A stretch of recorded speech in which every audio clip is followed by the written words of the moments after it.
It's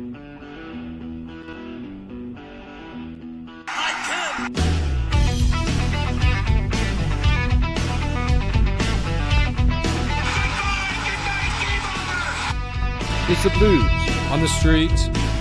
Parade's complete. And Gloria is the new queen. You can't forsake a team in last place As they sang the Bruins to sleep. My memory is scummy. What's this podcast that I'm in? Man, last season's out again, and Rink Moose is back in. Like a baby collie.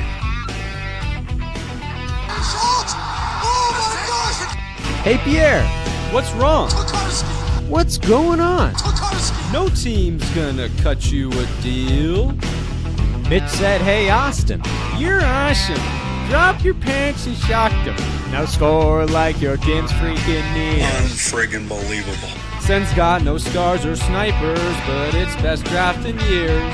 At least fans can't sleep easy because here comes Lafreniere. Hello there and welcome to Season 2, Episode 9 of the Rink Moose Hockey Podcast, an episodic podcast where two good parrot friends get together and discuss all things NHL and their implications in the fantasy hockey universe. I'm one of your hosts, Nick Costu, along with my good pal, Kyle Nice. Kyle, how are you doing on this fine Monday evening? Oh man, we're back in the closet, aren't we? We're away from the studio. We're missing our good pal Mike. It just doesn't feel the same. But regardless, yes, exactly. But regardless, we'll truck on. We've got some shotgun topics, as you like to say.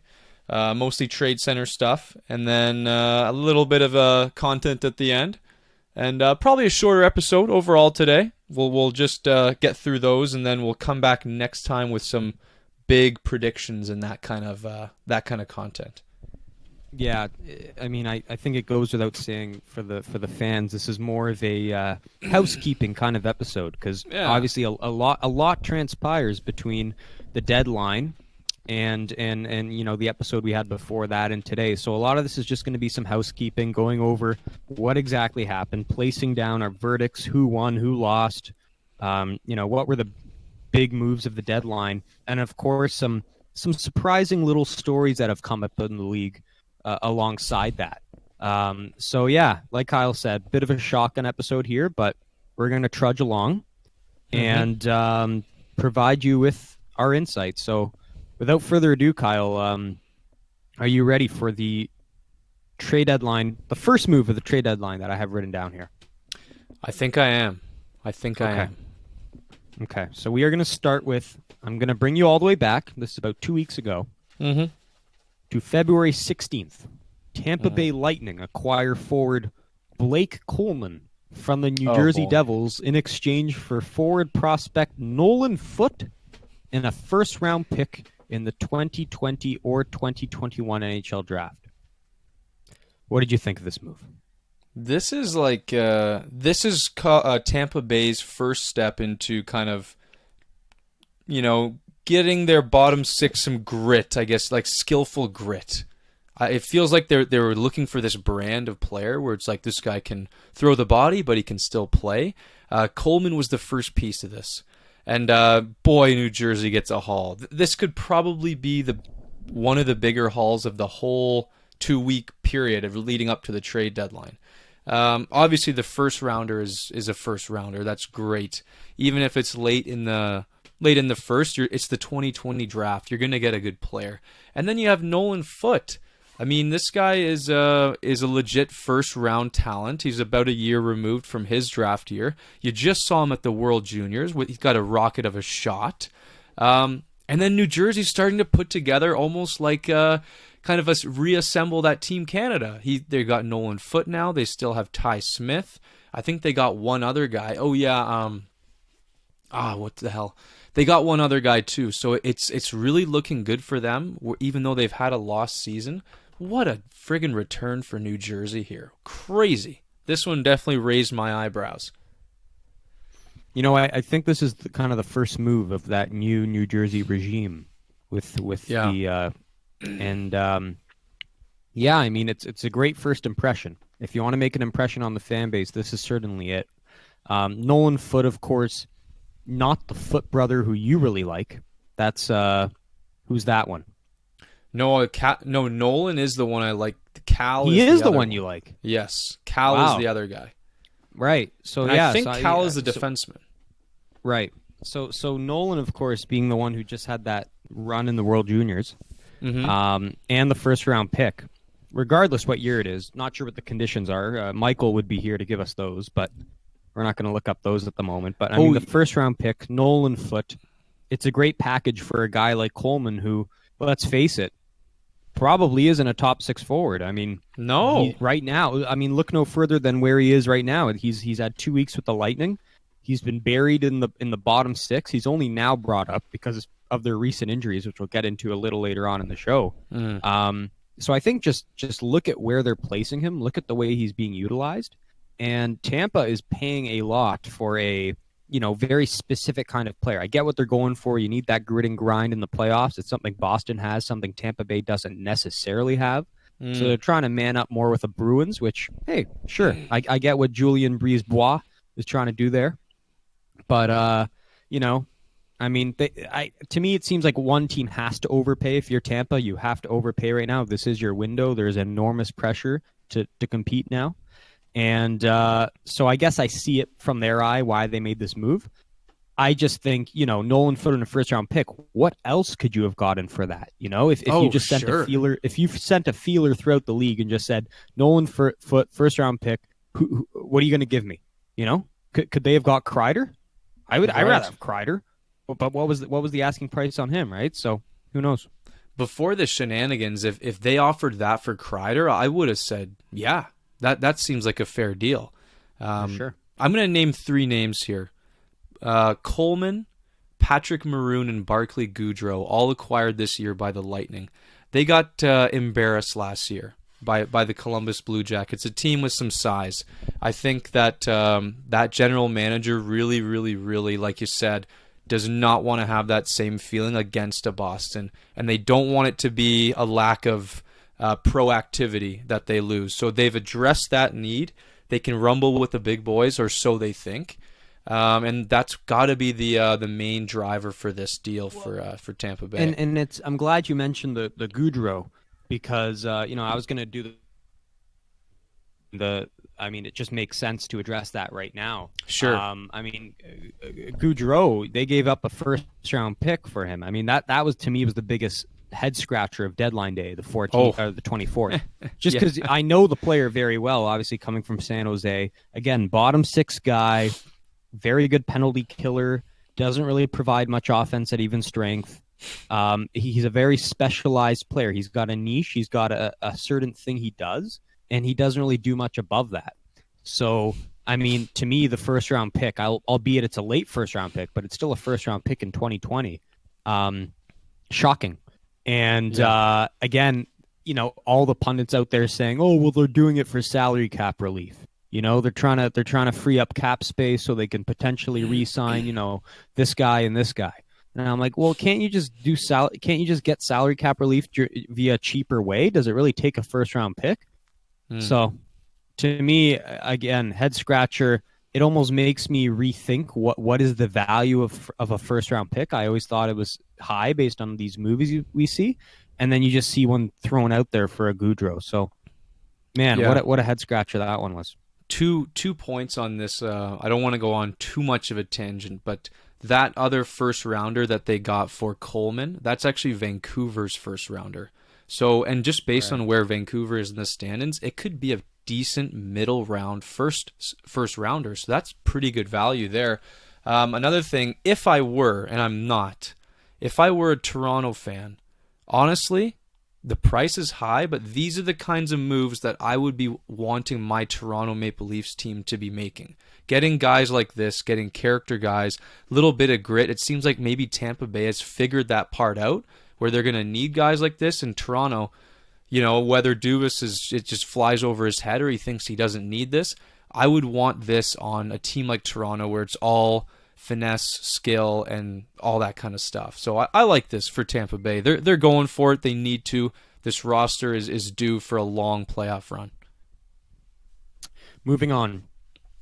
Yeah. Vancouver Canucks acquire forward Tyler Toffoli from the LA Kings in exchange for Tim Schaller, the rights to Tyler Madden, a 2020 second-round draft pick, and 2022 conditional draft pick. What a move here, Kyle. What are your thoughts here?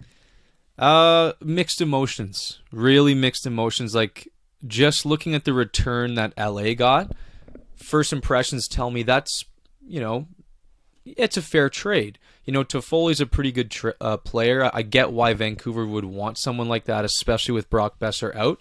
I didn't know who this Tyler Madden guy was, I'm not going to lie.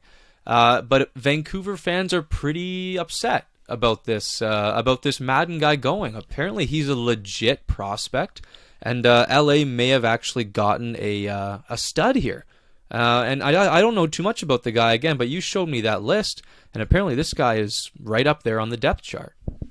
Yeah. So just for reference sake, it's not that scum Pronman, but the Scott Wheeler on The Athletic. He recently did everybody who's had a subscription knows that he's been ranking the farm systems for every team, and in Vancouver's farm system, what he does is he essentially tiers the guys. So not only does he rank them, but he puts them into tiers. And in his gold tier, he had 3 Vancouver prospects, 2 of which were Madden and Hoglander. The third, evades me right now. But the fact Madden's there in the same vein as Hoglander says something.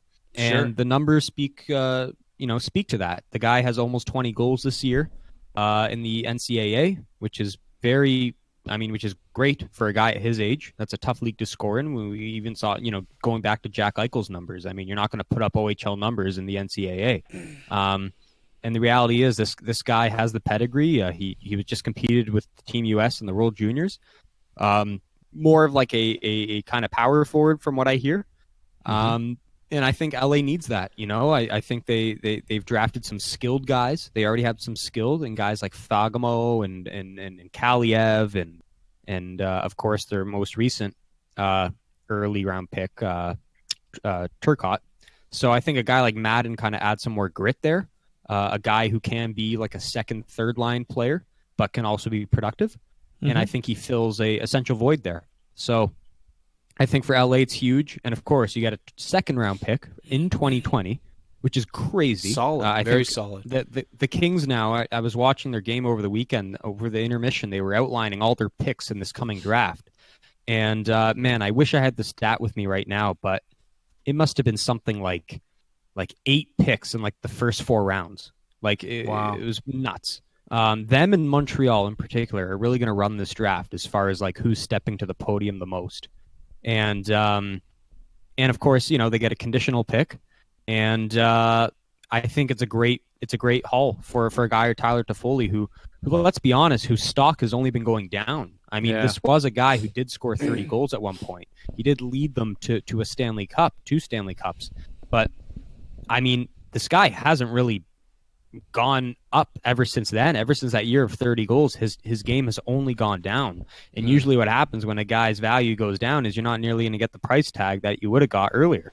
And the fact they got this haul from an asset that seems to be going down, even though his age, he's going in the right direction age-wise, seems to be nearing his prime, production-wise just wasn't going down there. So for LA, I think they win the deal. I conclusively say that. But again, it's one of those situations where you almost got to view it from the urgency of the team acquiring the bigger name, like Tampa did in those deals. Here, Vancouver, very urgent. They clearly want a playoff run. They clearly see some chemistry that can be, found with Toffoli and Pearson. Of course, 2/3 of that 70s line that formed in LA during their cup runs, along with Jeff Carter. So, to me, they think they can find that magic. They think this is a guy who can help on the power play now that Brock Besser's injured. So for them, it's almost out of necessity with the Besser injury and them just fighting tooth and nail for one of those playoff spots. They've fallen recently. Now they're in a wild card spot, which is crazy. Yeah. In that Pacific Division. It's just madness. So anything for them to stay in the fight, and this must have been the name that stuck out to them. So kudos to Vancouver. I'm sure the fan base is happy that they're still going for it. And kind of a deal they needed to make. But I don't know if it warranted giving up a Tyler Madden. Maybe you could have acquired someone, a little cheaper for not as big a price tag. So, yeah, that's kind of my take. Do you think Vancouver's jumping the gun here a little bit too early? Like I don't know. Maybe they see an opportunity in the West because the Pacific is just such a clusterfuck. But I don't know. Like this team, I couldn't see beating Colorado, Vegas, St. Louis. There's not a path for them yet, and yet they're selling pieces like this. To me, it's premature, and I think a lot of Vancouver fans feel the same way. I think if you got together with a Vancouver fan in a bar in BC, bought him a drink, and just chatted, what the fans think, kind of like how I interviewed those Montreal fans. I think if you got their realistic take on the state of the franchise, I think they'd say it's a very similar thing to Montreal, where the GM there, a guy by the name of Jim Benning, is almost fighting for his job. A guy who by all indications is trying to maybe escalate this rebuild too quickly, so that he can get some results, and that ownership there can realize that this is the guy for the job. And that's kind of my feel. I listen to some Vancouver radio, and when you got guys like Pierre and Ferraro on, and that seems to be the underlying theme that they keep bringing up, that this Benning character, almost like Bergevin, is out to get immediate results, doesn't want to wait a year or two, sees how the Californian teams are dropping, and really sees how if you're in that Pacific Division, you have an easy road to the conference finals. If you can just be in one of those top three spots, right? I mean, you beat a Calgary or an Edmonton, you beat a Vegas, and then you're in the conference finals. It's really something. And then who knows? Yeah, I mean, I am excited to see them. I'm excited to see these guys: Pettersson, Horvat, Hughes, all those guys. And Toffoli's been great, right? Yeah, I picked him up in fantasy, and he's been nothing but awesome. He's shooting a lot. Seems to be the trigger man there naturally, which all makes sense, and he's got that power play spot. He's been a good fit so far. Alrighty, moving on. Time is of the essence. This move, an interesting one. A couple of D. I'm actually going to put this into a little package here. We got two D moving. Yep. We have Marco Scandella moving from Montreal to St. Louis for a 2020 second-round pick and a conditional 2021 fourth round. And then we have the very same day, Brendan Dillon moving from the to the Caps for a 2020 second-round pick and a conditional 2021 third-round pick. So the reason I packaged those, looks like very similar returns for probably very similar defensemen as far as skill level goes. So what did you think of those two deals? I guess you want to start from the Montreal perspective there. I'll start with the Scandella. For Montreal, I'm thrilled with what they got with that other second. I think that they have now 4 second-round picks, or maybe 3, but I think it's 4. And for, Scandella was nothing too special for Montreal there. So to get a second and then some, that's awesome for them. And then the Dillon thing, I think Washington gets... I mean, you can probably speak a little bit more to Dillon, but I know he's kind of that hard-nosed defenseman. And just a guy you'd want in the playoffs. And I saw the guy, he just kind of got really emotional leaving San Jose, and you can tell that he had a heart there. And I'm sure he was a really good guy in the room. So I'm sure they're getting a decent guy there. And again, really good return for San Jose with that second. That's a valuable pick there. Yeah, I mean, I was kind of surprised just seeing these two deals together. Mm-hmm. To me, I mean, maybe there's bias here, but to me, Brendan Dillon is a top 4 defenseman, a very capable defenseman, a guy who was a coach's favorite in San Jose. And to me, I mean, I see the second-round pick and the third-round pick, and I'm like, okay, that's a fair price for him. And then I see that Scandella basically goes for the very same price, a second and a fourth. Yeah, it's crazy. I think it's more credit for Bergevin, the fact that he got almost the very same return for a guy like Scandella, who I don't really consider in the same tier as a Brendan Dillon, and yet he managed to make it happen. And then, of course, you add the fact that you look back at what he paid to get Scandella, which was a lot less than. I think it was just a right? fourth. Just Yeah, a fourth exactly. they Just got. a fourth. So he basically got a 2020 second round pick, which is huge. That I mean, It doesn't. you're getting an NHL player. Yeah, and it almost doesn't because this guy Scandella was like an outlaw in Buffalo.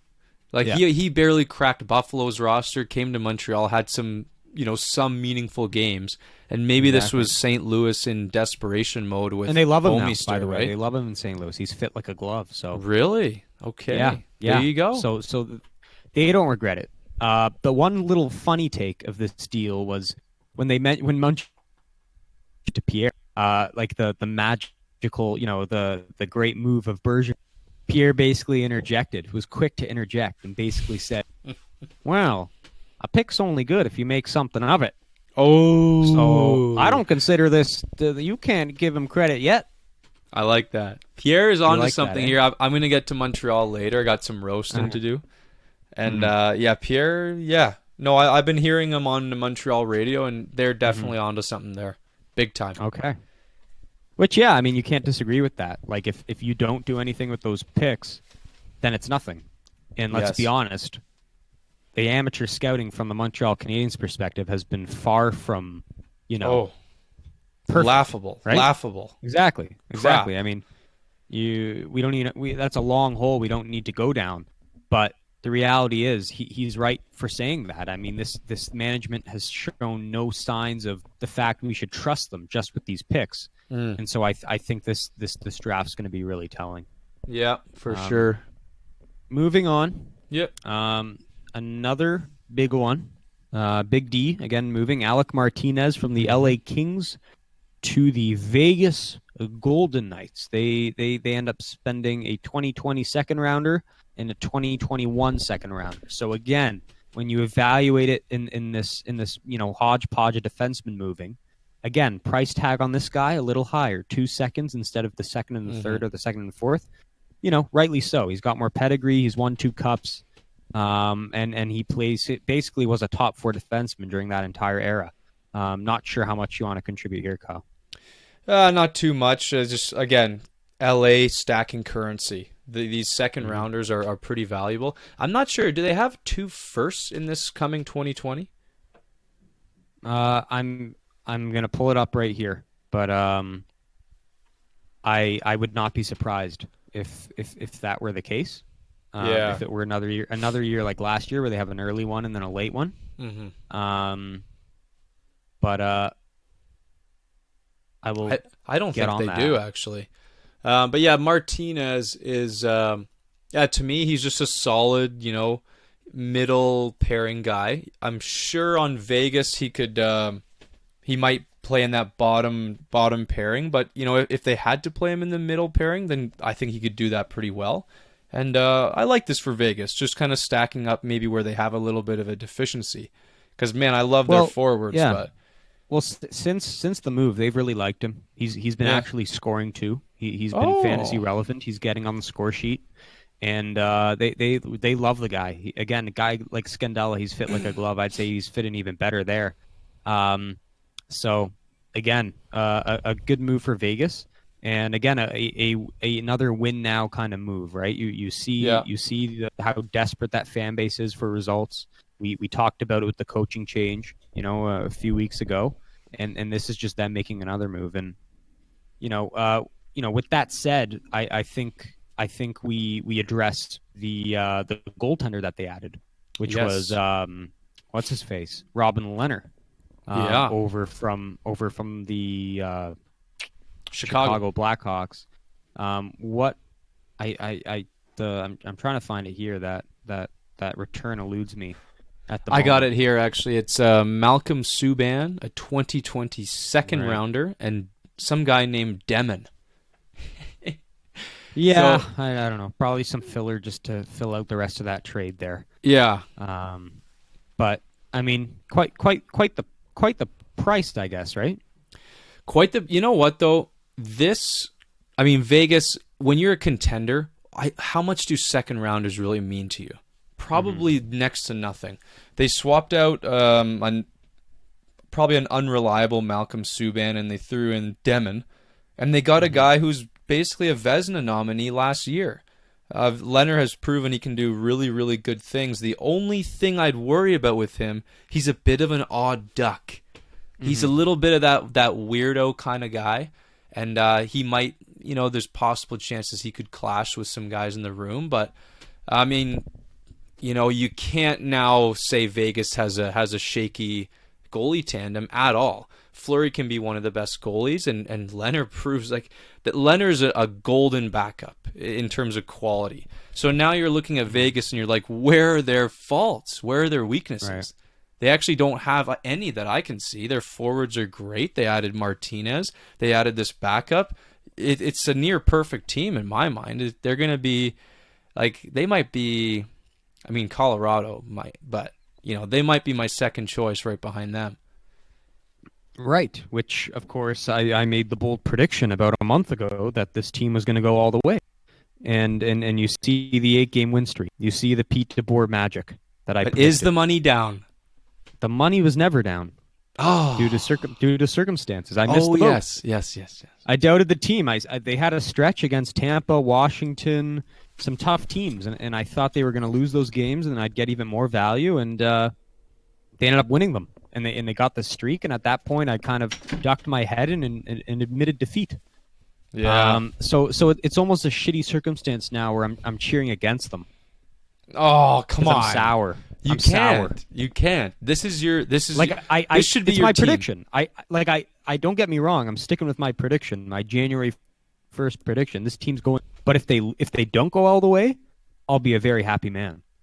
That is just weird, Nick. You shouldn't Kyle, how can I live with myself if this team wins the cup? I'll be out $2,000. Well, why don't you just put something down right now? You'll still get something. Because I'm literally making nothing compared to what I could have. The odds have just drastic.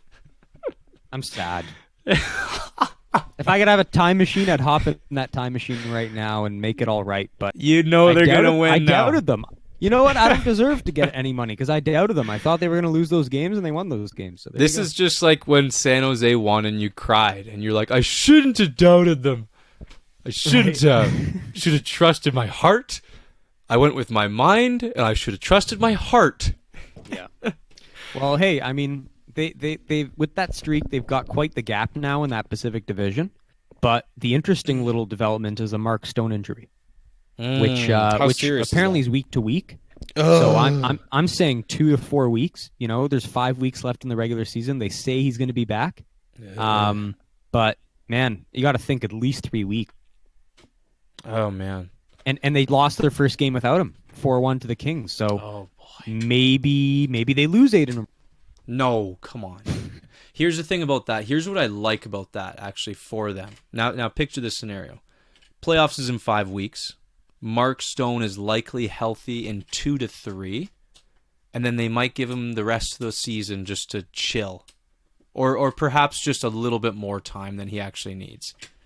This gives them an easy excuse to rest Mark Stone. In a hectic Pacific Division, can you afford to do that? I don't think they're going to be, to be honest, I think they're going to be in a fine spot in the weeks to come. I don't think they're going to be... Just saying, hey, Edmonton, 4 points back, 2 games in hand. It depends. Yeah. Vancouver, it depends. 6 points back, 2 games in hand. Yeah. It depends what goes down. Calgary, 5 points back. So, yeah, they might have to do a little bit of rushing in that case. Yeah, it's all circumstantial. And Vegas now embarks on a 5-game road trip. Winnipeg, Calgary, Edmonton, Minnesota, Colorado. All hungry teams to make the playoffs. Oh my god! So I'm telling you, man, they might not even make the playoffs. That's what I'm saying. They won 8 in a row. I think they might be in for a little bit of a cold spell here. We'll see. Yeah, there's a heater going on in Edmonton right now. Now that we mentioned it, 3-3 in the second, big money on the line here. That's gonna be good. Yeah. Speaking of heaters, much to Kyle's dismay, the Toronto Maple Leafs have been on quite the heater. Oh, don't. We're not getting into this now, are we? We are. All we're getting into is the fact that the Maple Leafs on trade deadline day were pretty silent. Oh, they didn't. They only made one, much to Leaf fans' chagrin. They did not add a big defenseman. I predicted that on the last episode. I was wrong. Michael predicted that. He was wrong. Kyle Dubas continues to surprise us. And the sole move for the Leafs, which I have written down here, Dennis Malgin from the Florida Panthers for forward Mason Marchment. I'm not going to comment on this. I'm not going to comment. No comment. No Zero. comment. Okay. None. Okay. It does. Hey, I mean, rightfully so. I mean, they add a small, undersized forward. What else is new from Kyle Dubas regime? What a stupid move, man. Yeah, the guy's been in and out of the lineup, basically playing 12 minutes a night, fourth liner. Nothing much to add. Stupid. Next question. And again, it's so fascinating. It's so fascinating when you see these D moving, right? All these guys we just talked about. Even some other guys, like lower name guys, which we're going to get into shortly. You know, Calgary was pretty active, and Toronto didn't get nothing. Zero.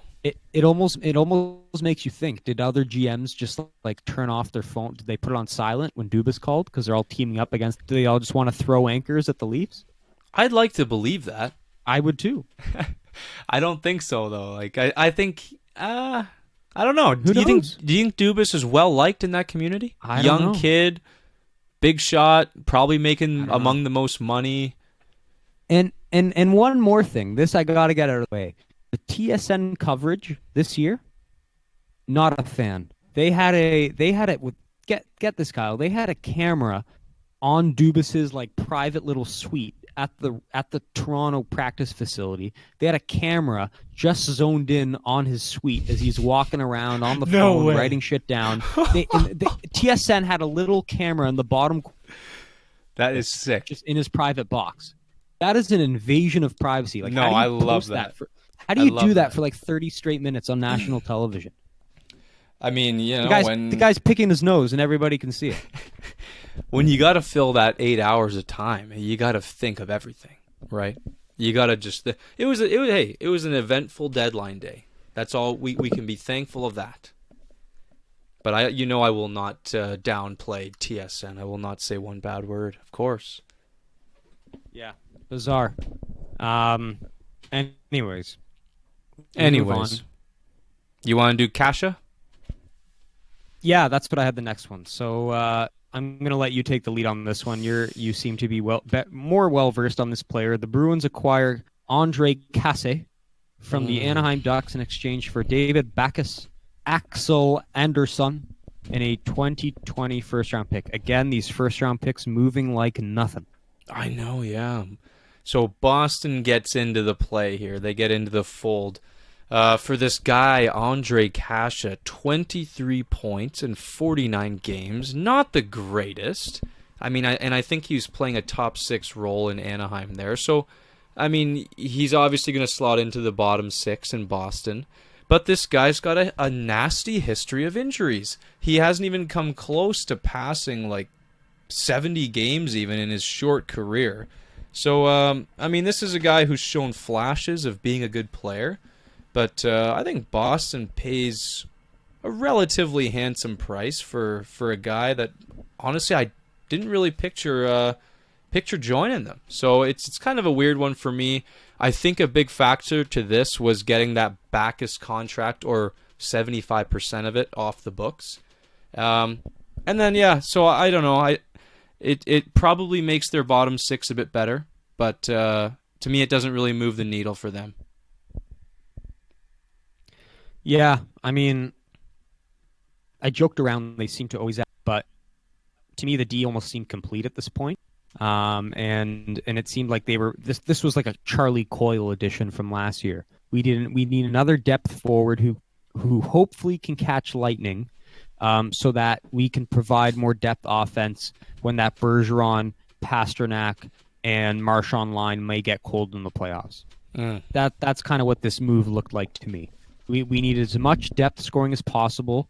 We need darts to throw at the dartboard so that we hopefully, one of those guys, Coyle or Casse or DeBrusque, can heat up and make something happen. Craigie, when because we can't just rely on this top line. Yeah. And this seems like the kind of guy who you could put faith in. I mean, he's always in fantasy circles, always been a high volume shooter. Can't really stay healthy, so that's always hampered his potential. Maybe not the best line mates there in Anaheim. So hopefully, they're thinking they can catch lightning in a bottle here with a guy who has the potential, but just has, quite frankly, underperformed there in Anaheim, right? Yeah. If we're on Boston right now, I want to mention the Nick Ritchie trade. Boston gets Nick Ritchie for Danton Heinen. And this guy, Nick Ritchie, just seems like he's got Boston Bruins tattoos all over his face. He just seems like the Boston Bruins prototypical player, doesn't he? Like he's going to be that sort of Josh Anderson style, but maybe not as much skill. This is a cool move for them. I actually, this perked my interest even more. Probably slotting in on the third line. Energy, physicality, and, he can actually play. So you don't, oh my God, you do not want to face this team. Not only are they going to light you up on the scoreboard, but they're gonna knock your lights out in every regard of the play. And this is probably why Tampa Bay is shaking in their boots and getting all these guys, Barclay Goodrow not among them, because Boston and Tampa Bay are good and physical and fast. It's like just juggernauts. This is scary. It's going to be a scary time against these teams. I think, I didn't think about the Ritchie trade as well, but I think when you combine those two, I think you have to consider the Bruins one of the winners of the deadline. Sure. They always seem to throw their hat into the ring on deadline day. They're never silent, and they seem to make kind of smart under the radar. They never get the big fish. They don't seem to always get the big fish, but they get those under the radar guys, make a couple depth additions, fill out their forwards, which, let's face it, goaltending and defense wise, they're fine. Sure. And it just makes them more of a complete team on paper. So I'd probably say I like their additions more than the Tampa ones, to be honest. Yeah, and they didn't have to pay as much. Like they were more suave about it. They were more like, yeah, we'll take this guy. We don't really need him, but we'll take him, kind of thing. Where Tampa Bay looked a little desperate. Yeah, exactly. But man, I mean, Toronto should just pack it in. You're not getting by either one of these guys. Come on. Yeah. What are we doing this for? And it's fascinating. I mean, if you look at the standings, I think this week is critical because you have Boston and Tampa Bay. There's some distance between the two now. It's now about a 7-point difference between first and second, albeit Tampa has a game in hand. But this week in particular, Boston and Tampa Bay go head-to-head Tuesday and Saturday. So those are two big 4-point games on the table. And I think after this week, I think by Sunday morning you can wake up and basically know who the Leafs / Panthers, whoever gets that third spot, is going to play in the first round. Right. I think I can conclusively say that. Like That's if exciting. you're a Leaf fan, if you're a Leaf fan, you can buy your flight ticket to Tampa or Boston after this week. Yeah, you heard it here first. Yeah, purchase those unless tickets. Florida can do something, but Florida's shown no promise of catching back. They are a monumental disappointment to me.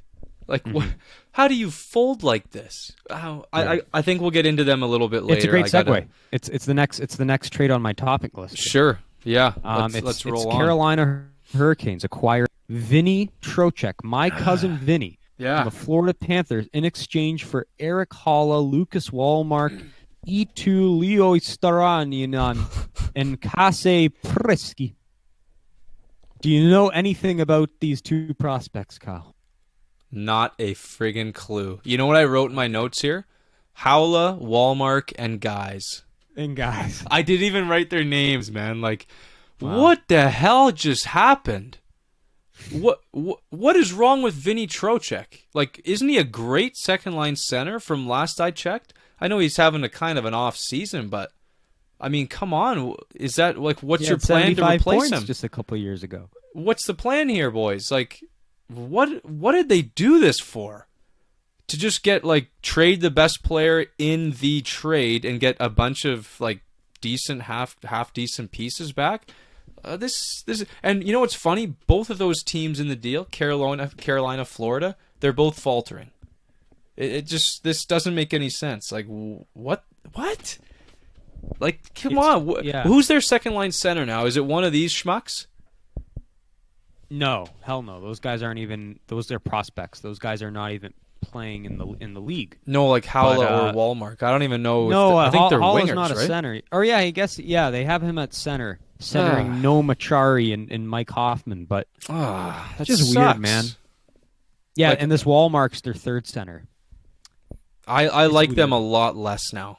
Like before they were legit. Like Barkov, Trocheck as a 1-2 with Mixon, Hoffman, and Huberto and Skill and a decent goalie. Like now I don't have any faith in them. Yeah, It just blows it for me. It makes me think it may have been a personality issue. There may have been a clash there. I don't know if it was with coaching staff or with Hoffman's wife. Who knows? But hey, this is a guy who got booted off the first power play. Trocheck was always on there. He was no longer on the first power play, no longer on the top line. He was kind of relegated to a third line center role. And and I don't know what caused that. What was it? Quenneville kind of stepping in there, the big personality he is, and the two of them not getting along. Who knows? But it didn't seem like he should have moved, and it didn't seem like they got a good return for him either. No. Like Florida left this deadline as a worse team, and it's very weird to say that when they're fighting tooth and nail for that playoff spot. It's just odd. It's like they sold out, and Dubas must be the happiest man in the world. Yeah. I mean, he just his only competition for this spot is now basically threw their chips away, shot themselves Folded. in the foot. Yeah, it's poor. And I never knew Trocheck to be an abrasive personality at all. So it's a possible storyline. Maybe the coach doesn't like him, sure, but it's weird, man. It's really weird. Or perhaps there's underlying injuries that we don't know about that have really, really, really messed with his game. I don't know. Maybe the medical staff knows something we don't, right? Yeah, and then they're just kind of sliding one over to Carolina saying, oh, yeah, slow year, he's fine. But I don't like this. I do not like this. And it's fascinating because as a Trocheck fan, you only root for the guy. You want to see what he does next in his career. And so far, I mean, pretty quiet there in Carolina. I believe he's scoreless in his first 3 games there. Yeah, I haven't heard anything. And, I dropped him and you dropped him too. And, he's becoming a little irrelevant. Yeah. Very odd. Moving on to another one that might backfire in the long term. New York Islanders pay a big price for J.G. Pajot, a conditional 2020 first-round pick, a 2020 second-round pick, and a conditional 2022 third-round pick. This one might be the one that got your attention the most on deadline day, Kyle. You and Gord Miller, his eyes were bawling when he read this out on the TSN broadcast. What did you think? I remember it live. I was in my kitchen now, and I was taken way back. I was like, wow, this slapped me right in the face. So, from the Ottawa perspective, this is a fantastic return.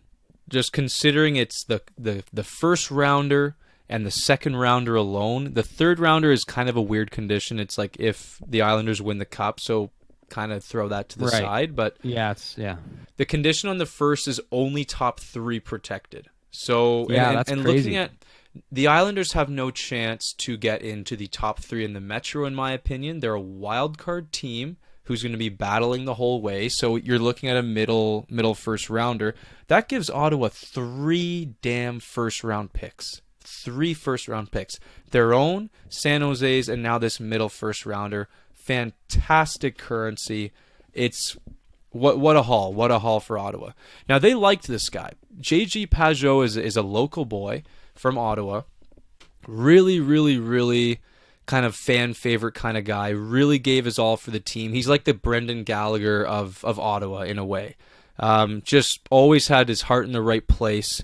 Really good kind of two-way center. Expect him to put up 40 to 50 points, maybe 55 on a good year kind of thing. And it's something that I'm sure the Islanders really covet. That two-way game, plays the right way. In Lou's mind, this probably adds some stability behind, let's be honest, a Barzal who's not very defensively minded. And then a little bit, kind of soft center depth, I'd say. Kind of soft center depth for the Islanders.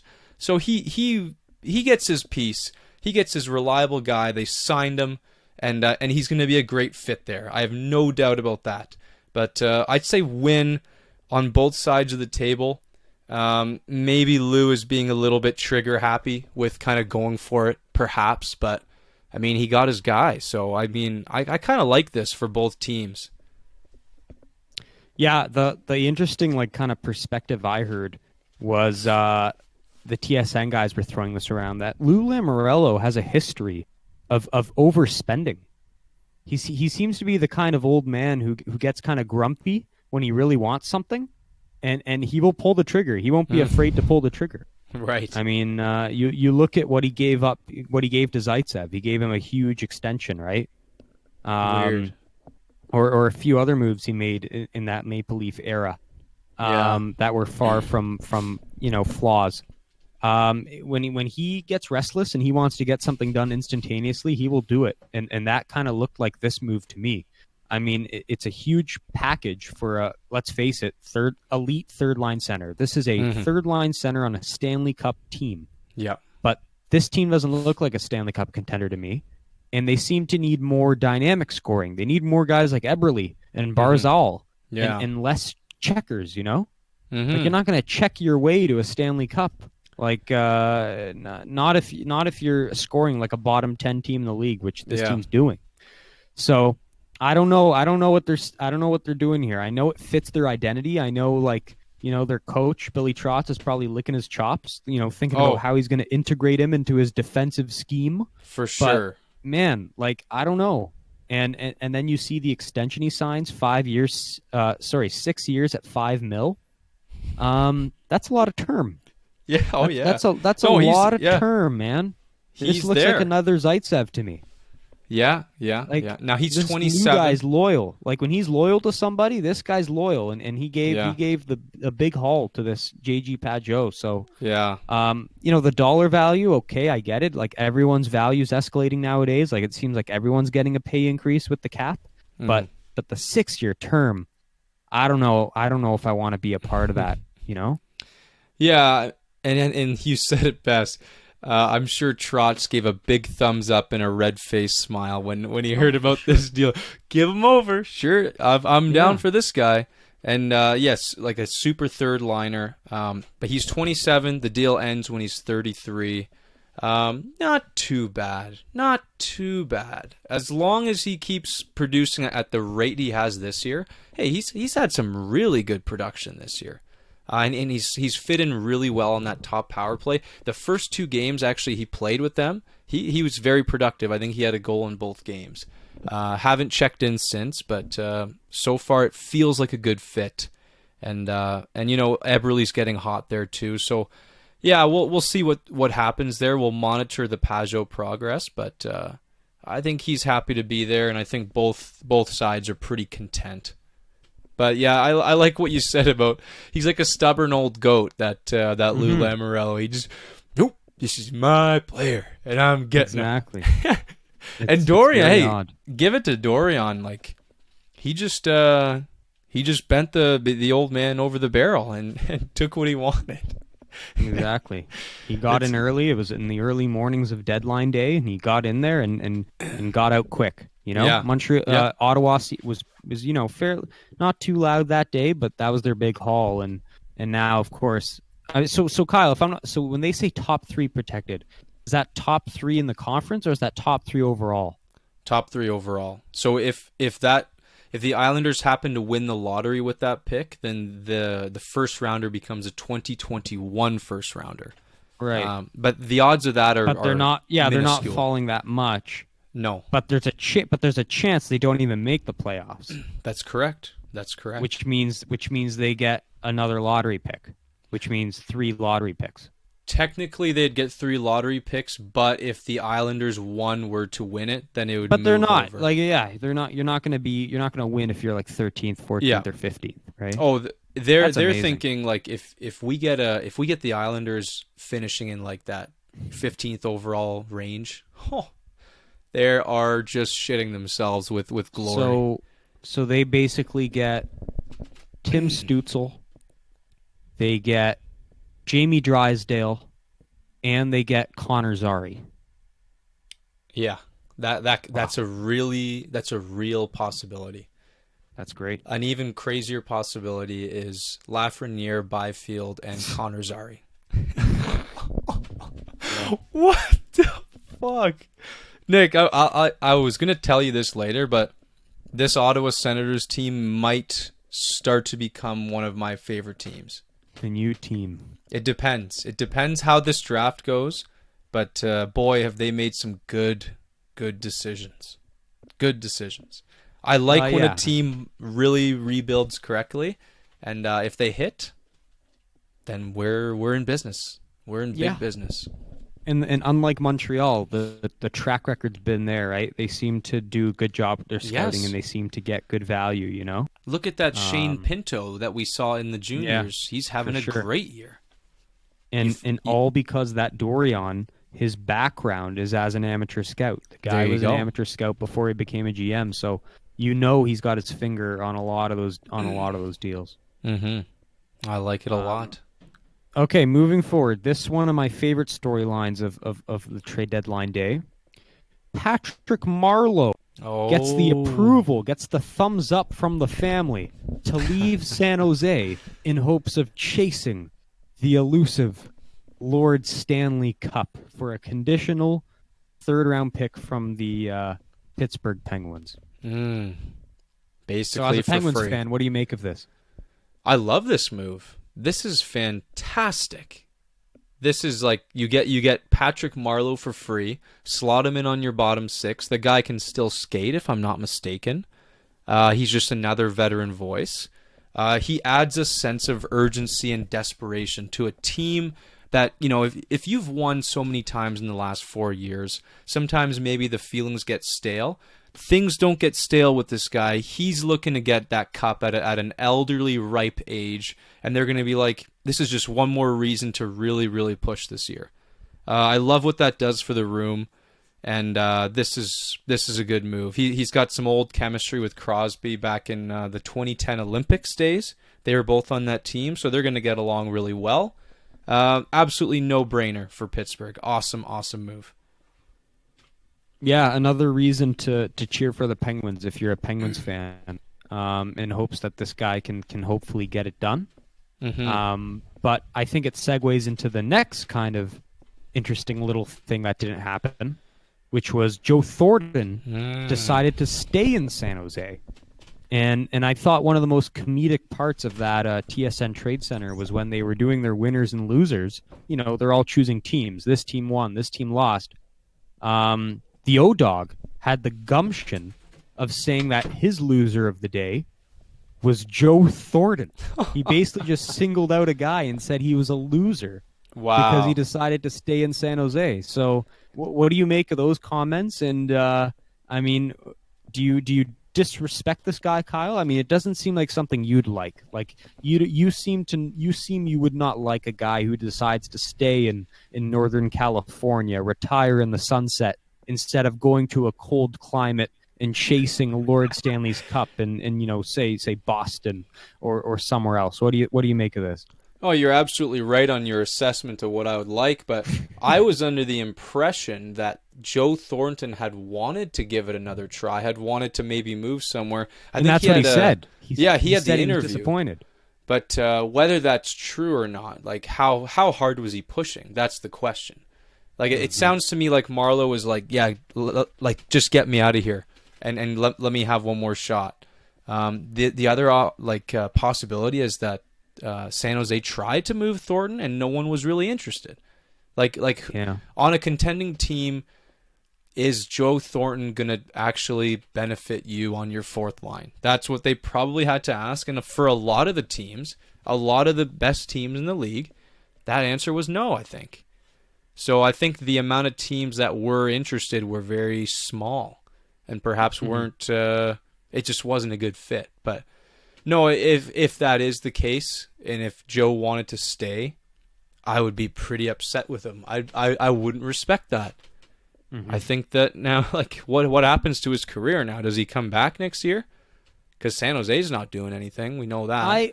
I want to believe the guy. I really do. Just knowing who he is, like I want to believe he really wanted out, and I want to believe Doug Wilson tried to get him out.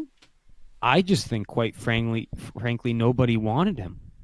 I watch the guy play. I watch his games pretty often in San Jose. You look at the numbers he's putting up. He just doesn't. He doesn't. You saw him in the playoffs last year. I mean, his pace is not where it needs to be. And No. he seems to always be a liability on the ice. I don't care about his vision. I don't care about his character in the room. I mean, he just seems to just be just a big weight on whatever team he's with. And I don't think a Boston thought they'd be better if they added a Joe Thornton. I mean, do you think they would have been better? No, I don't. I mean, yeah. I would have liked to, like, for the storyline perspective, like, I would have liked for them to take him on and just scratch him a bunch. Like, only play him very, very rarely and just have him in the room kind of thing. Because that would have been cool. I would have liked to see the Leafs do that. Oh, sure, exactly. But that's a team in kids. particular. I don't think he would be able to slot in on that team. But, again, like you said, this would be, again, fill that room with this kind of atmosphere where, like, let's win for this guy. One more reason to do this, you know, and everyone's kind of now going, oh, you know what, I'd like the Leafs to win for that reason and this reason. Yeah, exactly. Like, change the narrative and you'd have to pay zero anything, maybe a conditional 7th. We win the cup, you get a 7th. Change the narrative, get this guy in there. It's a missed opportunity for a lot of teams, I think. Yeah. Sad. It is sad. Or what'll be the next chapter in his career? Is this over? Or is he yet again going to sign that, the typical 1-year contract to stay with them and hope they can rebound next year? Which I think all San Jose fans, including myself, know it's. I mean, we've basically buried our heads in the sand at this point. It's over. Moving on. I'm gonna call this the final trade deadline topic. Not sure if you have anything else, but I think this one works well with what me, you, and Michael were tossing around last week. We basically went around the table and said, who's gonna make more noise, Calgary or Edmonton, and this deadline day. Yes. And who's more desperate, and who's gonna finish higher in the playoff standings? Who's gonna make it? Who's not gonna make it?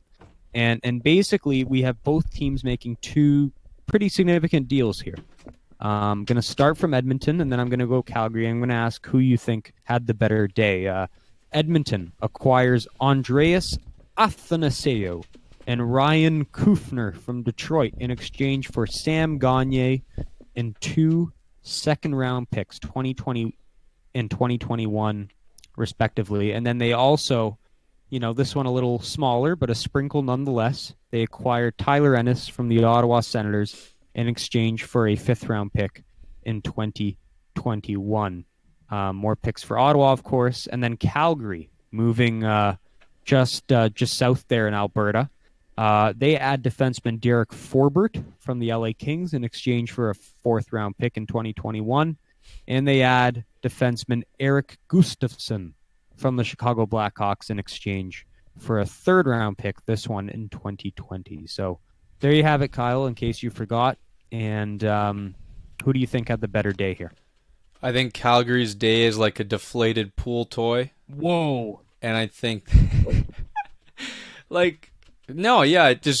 Calgary, I didn't even write any of those moves down for them. I'm not going to lie. Wow. Maybe the Gustafsson's kind of cool, maybe, but didn't even write them down. Wasn't even worth mentioning to me.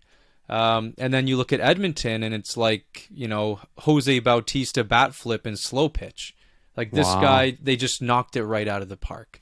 A lot of Detroit fans are pissed that they didn't get a 1st-rounder for Athanasiou, but then you just tip your cap because what you've created, Edmonton somehow created a first line from one day, and they gave up Gagner, a couple seconds, and a 5th-rounder. Big freaking deal. You've got Ennis, great energy guy from Ottawa. The guy throws hits. The guy is he's like the Zach Hyman of Toronto for this team. Same kind of skill set, hard nose, lots of energy, high revving engine. Athanasiou. This guy is probably in the conversation for top 10 fastest players in the league, and you put him beside Connor McDavid. Now, things haven't worked out yet. Don't get me wrong. When you picked him up, I was distraught in fantasy. I was very upset. Because I was going to do it. I got around to it a little later than I wanted to, and then he was gone. But that's a legitimate first line now. The guy is a former 30-goal scorer, and he's still very young. This is just a slam dunk for Edmonton. And now you've got a top six that is like, holy shit, what a great top six. The Draisaitl line is obviously amazing. The emergence of Yamamoto is just an amazing thing for the team. As soon as Athanasiou and McDavid figure out how to utilize their speed together on that rush, oh my god, this could be one of the best teams in the West. Seriously, this is amazing for Edmonton. Calgary can just kind of leave the room whenever they want to. You know what? Oh, like it's interesting slotting with him because like I thought he everyone was saying he'd play with McDavid, and now I'm looking at him and he's like buried on the third line. And, they moved him, and they're winning right now 4-3 in Nashville. He's done nothing. I have no patience at this point of the year. Everyone's desperate around this playoff time. Edmonton ends up giving more, which I was wrong. Calgary was the more desperate team. More. They'd be trying to get more, and they really didn't. Edmonton ends up paying the higher Kings rate, more desperate team. Like primary defensive. They're in LA, so very stay-at-home, long reach, very defensive kind of like Nikita Zadorov. Not going to light up the score sheet, but he's a steady stay-at-home guy, or like an Ian Cole on Colorado, just to paint a picture for you to better understand. And then of course Eriksson, who is from the other end of the rink. He's more of a power play specialist as opposed to a defensive guy, and he's going to play unit. So he's kind of buried he's like a Kevin Shattenkirk on Tampa. He's kind of buried in that third pairing, but he's on the first line on their power play as their main distributor there. So they kind of had a specialist in one respect, a specialist in another respect, and I kind of like that. Although I would have liked to see Calgary add more up front, just because I think they're going to need more depth scoring than guys just like Michael Backlund and Sam Bennett. I think you're going to need a little more than that in the playoffs, and I think that's what really hurt them against Colorado last year. So I don't know. To me, like I can't really pick a winner and a loser here because we still don't know how this Athanasiou is going to. Well, we don't know how he's going to materialize. He's got nothing to show for it so far. We all know as a Leaf fan, we all know who Tyler Ennis is, and I need to see more. And honestly, I'd probably I'd say Calgary won this between this debate. Yeah, because they didn't give up much. They didn't give up nearly as much as Edmonton did. They got two guys who I actually know and who I actually like. Whereas, okay, I do know Athanasiou. I do know he's a top 10 fastest skater in the league. I do see the potential. But man, this guy's got to do something. I mean, I gotta see some results, and you're not gonna get results slotted on the third line with Zach Cassidy. You know, like put this guy up. This is a top 6 forward. What are you doing? So who's on the top line right now? He's not on the top line. No, who is? Josh Archibald. No. Is on the top line with Connor McDavid, with Tyler Ennis. Wow. And Athanasiou's playing with Sheehan and Cassian on the third line. That's pretty disappointing. Yeah. And you see the results coming in from Nashville right now. Wow. Athanasiou's done nothing. So, again, I got to see the results here. It's too early to tell who won and lost, but to me, like just right now, sitting in this chair, I like what Calgary did more, just because I know those players better. I know, but how about you frame it like this? When you put Calgary and Edmonton up against the Titans of the West, I mean, do these moves for Calgary really move the needle against those teams? Like if Edmonton catches lightning in a bottle with Athanasiou, and he does something that we all think he might do, doesn't that give them a chance? Where Calgary just still doesn't have a chance. Yeah, like hopefully like in the playoffs, by then maybe he's pushing and they find somewhere to slot him. But I just want to know where they're going to slot him, and I want to see who he finds chemistry with. Because this is a guy who kind of struggled with that in Detroit. We all know the talent, we all know the speed, but he never really found like line mates there in Detroit. He was basically the whole time he was with you had Mantha and you had Larkin and you had Bertuzzi as a line, but Athanasiou was kind of that guy with no friends and no line mates, and he seems like a tough guy to play with given his speed and his pace. So I don't know. I want to see who he ends up playing with. It's very odd. Let's give him some time. Yeah, it's a fascinating move. It's a fascinating deal. I was happy to see it. I just hope it, not only from a fantasy perspective, like the selfish part of me, but just I'd like to see him make a career of himself because I see the potential and I want to see the kid thrive. I just can't believe Edmonton made these deals and they didn't touch a single top prospect or their first round pick when everyone seems to be spending that kind of currency on this deadline. So the amount they paid, it can seem like a lot, but it's really not too bad. Really not all that bad. And again, just that reference to Nashville. Things have erupted there. They have scored 7 goals on Pecorine in Nashville. What? In the third period. They're up 7-3. Oh my God. Draisaitl having himself a night. McDavid has gone off for 4 points. Oh my, and holy shit. The Draisaitl line is killing it. Like, that guy's got to win the heart. Athanasiou, 9 minutes played, and he's a 0. Oh boy, that's a dud. You're gonna have to drop. Yeah, him. maybe the coach doesn't like him. Maybe they're not getting along. Who knows? You're gonna have to drop him. I might have to. I may get desperate. Like I said, I need results this week. It's a big week for me. Yamamoto. Yeah. Yes. Moving on. What did you say? No, I just said Yamamoto. Yamamoto. That guy's a stud, eh? Holy shit. He's doing good. Can I? He's got a loud mouth on him too. I have to give myself a pat on the back. In the last few weeks, I've turned my fantasy season around by picking up Yamamoto, Kevin Fiala, Tyler Toffoli. These guys have been studs, stars, and I would probably not be in the playoffs without them. So That's all I have to say. That's all I have to say. We'll see how far they take you. They'll keep and going. Of course, don't worry. By next episode, the fans will know how you did. I mean, just for reference sake, we are just on the eve of our fantasy playoffs here, 1 week away. Yeah. So, of course, Kyle's long track record of plummeting in the playoffs. We'll see if it continues. But I mean, that's kind of been the trend of late. I feel like I'm going to catch fire. I just have this feeling. Yeah, you got a feeling, eh? This year's different.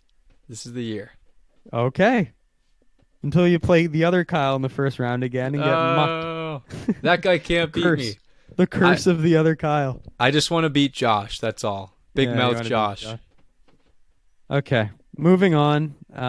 We are finished with our deadline moves. We are just going to get into some topics here that have come up in the last couple of weeks, things we just have to talk to, things that are just pressing on our minds. And I think there's no other better place to start than the fact that 2 Saturdays ago, on a lowly night in the city of Toronto, a Zamboni driver stuck it to a professional hockey team. I texted Kyle right away when this was all going on. He was not watching live. He caught up the following day.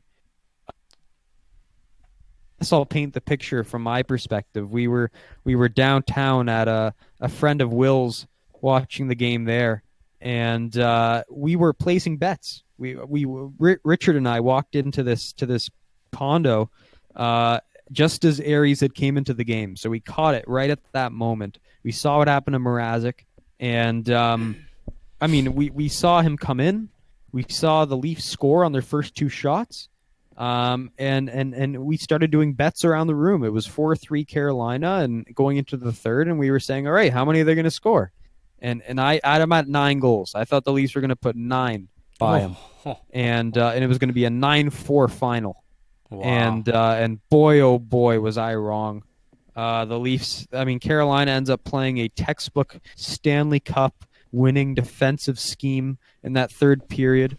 I mean, so much to get into this game. I mean, with the fact they scored on the first 2 shots, the Rod Brindamore reactions on the bench. Oh yeah. I loved seeing all that, but then you love seeing the guy. I mean, he wasn't tested very much, but he made a couple nice saves. Was called upon in a tough scenario. I mean, you can't even imagine being an amateur goalie having to step in and save a Matthews shot. Like I'd be shivering, man. And he pulled it off. He looked like a pro, and he ends up getting the win. And he's a hero. I mean, he's all over news. He's on the late night shows with Stephen Colbert. Like everybody loves the guy now, all because of this one little event. So a great story. It was a super, super unique thing that we probably won't see again in a very long time. It's like a once in a decade long thing you see. Just really, really something, especially from a goaltender talking here. Just really nice how we got to live out kind of a dream. And he stuck it to the Leafs, which was kind of cool. So all in all, what did you make, Kyle? Do you basically speak from the same songbook as me, or what? The same songbook. This guy became literally a worldwide phenomenon. I saw some news articles from other countries saying, "Oh, amateur goalie plays in the NHL," and it was like, there's no way they give a shit about hockey for any parts of the year, but they were all reading that story. Like, this guy was just an instant celebrity. Goofy smile on him too. I really like that. He looks like just a funny guy to talk to. And that's what me and Dell both liked about him. Just like, he's just sitting there with his goofy smile on, and the fact that he works for MLC. Obviously, he's a Zamboni driver for the fucking Marlies team. So the storyline is just wacky with Toronto's playoff push in role right there. Hockey night in Canada, literally hockey's biggest stage. Where things are in the standings, and the fact that Toronto's had this cloud over them, and then this guy comes in and plays a decent game, starts making some saves. It's crazy. It's like a once in a decade story, and it came at such a fun time, and it's just it's a moment to cherish, I think. And it's the good thing is the GMs met about this situation. They talked it over, and they're like, we don't need to address this right now. Like, it's a non-issue. So it looks like this emergency backup goalie thing is going to be the same for the foreseeable future, which is nice. So, we saw it in The Accountant, right? A couple of years ago or whatever, and that was such a great story too. Like, this is just a fun little thing that sometimes happens. But since then, the Leafs have been on a little bit of a heater, but that's besides the point. Right, and that's what I want to get into next. So, how much do you know? I know you're not the biggest, literature guy. I know you don't read a lot of. I guess you do read a lot of books. I underestimate you there, but how much do you know about the parable of the Chinese farmer? None. Zero. Zilch. Lay it on So me. basically, media. You don't. So you want me to explain this to you? Cole's notes. Okay, so basically, the city erupts into fire. Kyle Dubas, he's getting all this shit thrown right at him. And I mean, what do you expect? It's right after this hockey night in Canada, all the attention on you. This Zamboni driver comes in, sticks it to you. Then you got to play him in practice the next day. It's the most embarrassing thing ever, right? Yeah. And so Kyle Dubas, he needs to, the astute guy that he is, he basically needs to find a way to kind of twist this, and basically make it, into a positive. And what he does is he goes onto social media and he tweets out this 2-minute long video, called "The Story of the Chinese Farmer," the parable.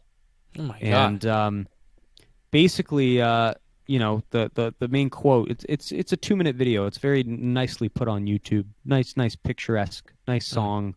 But the point is, there's a quote there. It's basically, quote, "The whole process of nature is an integrated process of immense complexity, and it's really impossible to tell whether anything that happens in it is good or bad, because you never know what will be the consequence of the misfortune, or you never know what will be the consequence of good fortune.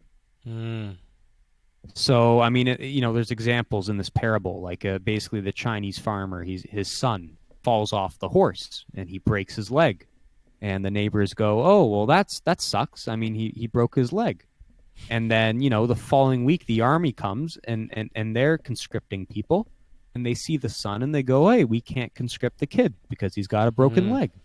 Wow. And so basically, that as that quote summarized, there's several examples thrown out in the poem. But the point is, when something happens, you don't really know if it's going to be a negative or a positive. You see it happen face value. You assume it's a negative, and it may end up being a positive. Or you see something as a good thing, and then it ends up being a negative. And to me, it seems Kyle Dubas is kind of just starting to tell everyone, all right, press the brakes on here. I know this looks bad, but maybe this is for the better. Maybe this will motivate our team. Maybe this will be a kick in the ass. And sure enough, they go on to win 3 in a row ever since he tweets out this video. And it kind of puts everything into perspective. And in fact, when they questioned Keefe about it, he said, yeah, this was something he used back in the Sioux days, this parable. He even used it back then. And so this tactic of Dubas of kind of going into literature to kind of put everyone into perspective, to kind of have everyone cool their heads down, to kind of say, all right, we got a long way to go, and let's see where this goes. So, I mean, a part of me was like, okay, yeah, it's smart marketing technique. It's very good spin control, because you're inevitably saying, okay, like I know everyone's freaking out, but let's put the brakes on here. Let's all have cool heads and just put it in perspective. There's a lot of racetrack left, and let's see what happens. And then, of course, the other part of me is saying, well, this is just some shitty cop-out answer. It's you basically throwing your hands up in the air and saying, all right, I'm going to make this move. I'm going to trade for this guy. I'm going to sign this guy. But then don't hold me accountable, because nature is a complex thing and shit happens that I can't foresee. So what kind of side of the coin do you fall on here, Kyle? Do you like this? Do you not like this? What do you make of the parable of the Chinese farmer? Wow. That's deep. That's more depth than I thought I'd get into in a hockey podcast. I don't know what to make of this. I didn't get my English literature class now. I didn't get enough rest to respond to this kind of question. Well, it's a good tactic from the general manager, because there's only 2 ways you can go about this. Obviously, after the shit went down, Toronto media everywhere had a melt. Everyone melted. This team sucks. Everyone said pretty much everything you can say. There was Steve Dangle podcast was saying to trade Mitch Marner. Like all kinds of crazy stuff. Now what you can either do is kind of sulk and wear that, or you can kind of use that as motivation, like the Chinese farmer, without even knowing. Now what is the easiest, most effective way, one of the most effective ways of motivating a group? Us against the world mentality. Sheldon Keefe now has a limitless barrage of bulletin board material for that dressing room. Throw up a pin of the newspaper. Leafs lose to Zamboni driver. Throw up the audio clip of O-Dog having a meltdown on them and yelling about how they don't practice after the game. All he has is a bunch of us against the world mentality motivation. And I'm not surprised the Leafs came back and started just ripping games up. Like, it's simple motivation in a long season where you can have ebbs and flows. And they're on a tear right now because let's be honest, they got laughed at by the entire hockey world. They got jabbed at. Experts called them a bunch of losers and sissy babies, including myself. And they're using that as fire. Now, the one thing about fire, Nick, is it has a limited amount of fuel. When you run out of burnable combustibles, then you're back to where you started. And I think that will come back and they will settle down and things will be as the Leafs were before. But right now they're burning that fuel and it's going well for them. Yeah, they are, and they got the Californian trip. I always eagerly anticipate this 1 week in hockey every year. It's kind of a nice opportunity for me to see where each of the Californian teams stands against, the Leafs, which are kind of in another class right now. I'll get to see guys on the Kings like Gabe Vilardi play. Haven't seen him play in a while. Haven't tuned into many Kings games. And see how the rebuilding Sharks are doing. They're kind of on a heater of late. Martin Jones has really started to pick it up, interestingly enough. Bad. So, the new look Ducks, they made a few additions. So, it's going to be interesting. But again, like, I see it was great marketing by Dubas. Again, I kind of, it's kind of still like a pussy answer in my mind. Like, Kyle, let's admit, you are kind of throwing your hands up in the air and saying, well, don't blame me because nature's a complex process. For sure. Yeah. Like, it's bullshit. Yeah. Like, anybody could use that excuse now. You're right. So whatever. But point is, it worked. Something worked, and the teams won 3 in a row. And tough opponents. They beat Tampa in Tampa. They beat Florida in Florida. And then you host the Canucks on Hockey Night in Canada and beat your West Coast coast-to-coast rivals. So impressive stuff, and we'll see how far it goes here. The schedule, again, you might say it's easy, but your Pittsburgh Penguins just got smoked in California, and they were hobbling off their plane when it landed in Pittsburgh yesterday. So we'll see what happens. They still got to put the pieces together of those trades. They're just waiting for it to click, I think, but they'll be back in good form. Mm-hmm. Now, I wanted to talk a bit of Montreal, but I think I'm actually going to save it for the next show because I wanted to kind of go off a little bit, and we're getting tight for time, and it'll flow better in the next show, I think. Sure. And hey, I know what we promised fans we may be doing predictions, but I thought about it. I think, I don't see the point. I think it's better if we just stick with our original predictions and see how those fare. What's the point in changing things with 5 weeks to go? Yeah, so maybe what we'll do is we'll revisit those original ones next episode. Exactly. They're on the website. They're looking great as ever. And if fans want to go and see how they are, you can go to www.rinkmoosehockey.com. You can check it out there. And we will revisit those to see where we're going because, we're both proud of a few predictions we made. Both are looking decent right at the moment, and we'll have an opportunity to revisit those next week. So, just to kind of if you're done for everything for this week, Kyle. Yep. I'm just pitching for next week. We're gonna revisit those standings. We're gonna have Kyle bringing up what he wants to talk about with Montreal. Of course, we have the big Ottawa-Kingston game. Marco Rossi will be on full display. Michael and I will have our scouting caps on for that game.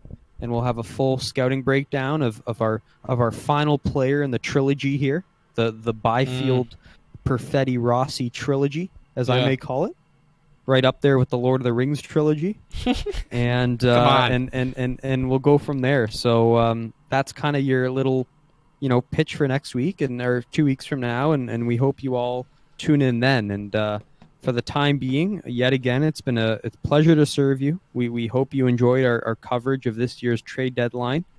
And things are ramping up. 5 weeks to go in the regular season. We wish you all luck in your respective fantasy leagues. And until next time, thanks for listening, and take it easy.